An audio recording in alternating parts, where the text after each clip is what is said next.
Muy buenos días, tardes o noches, dependiendo de cuando estén viendo este video.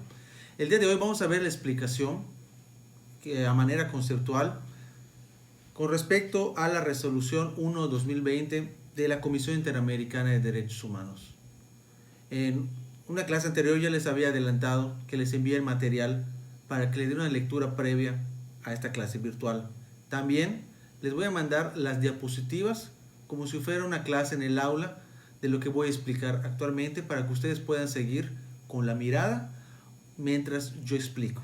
Así pueden usar también posterior a ver el video solo el audio y ustedes van pasando las diapositivas para que exista una didáctica mucho más efectiva en cuanto a la comprensión del tema. Muy bien, la pandemia y derechos humanos en las Américas, resolución 1/2020. En las primeras hojas, en las primeras partes de esta resolución, la Comisión Interamericana nos hace a manera de introducción el porqué de dictar estas medidas. Vemos que la CID, como vamos a llamar, la Comisión Interamericana de Derechos Humanos, al dictar esta disposición el 10 de abril del año 2020, es con la finalidad de que los países adopten medidas que protejan los derechos humanos en una pandemia. Normalmente vivimos ante una escasez de protección de derechos humanos.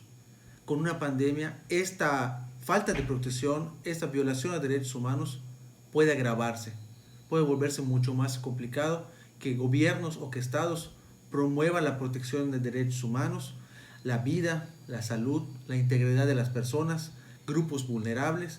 Entonces, en vista de todo este panorama muy amplio que hay en el continente americano, es que la Comisión Interamericana dota de este instrumento legal para que los países puedan adaptar en base a estas reglas de trabajo sus políticas de salud, sus políticas de respeto a los derechos humanos, así como todas las políticas que puedan implementar dentro de la pandemia, desde el tema de la protección a la salud hasta el tema económico.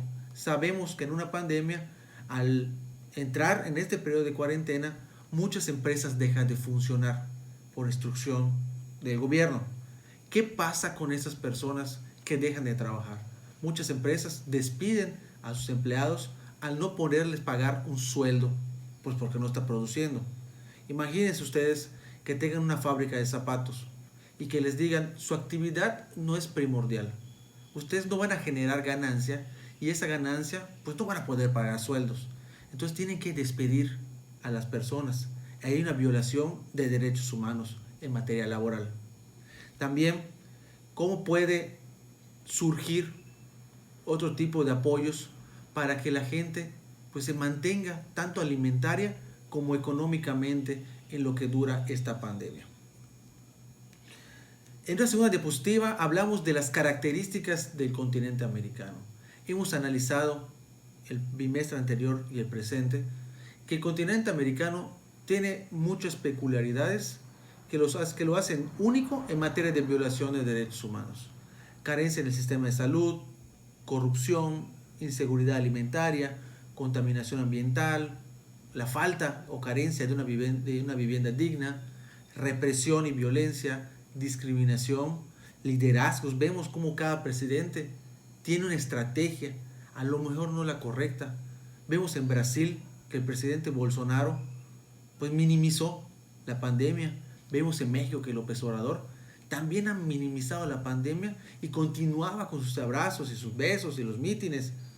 Y vemos otros que han sido responsables. Por ejemplo, Justin Trudeau de Canadá, que su esposa enfermó de coronavirus. Él vivió en carne propia o está viviendo en carne propia la enfermedad con su esposa. Entonces él ha tratado de ser lo más empático, lo más didáctico al explicarle a los ciudadanos lo que está pasando. Otro terco es Trump, que ha visto como un show el tema de la pandemia, ha minimizado los efectos de la pandemia y ahorita Estados Unidos junto con muchos países latinoamericanos van a atravesar una crisis muy muy fuerte. Venezuela ni qué decir, sabemos cómo se maneja Venezuela.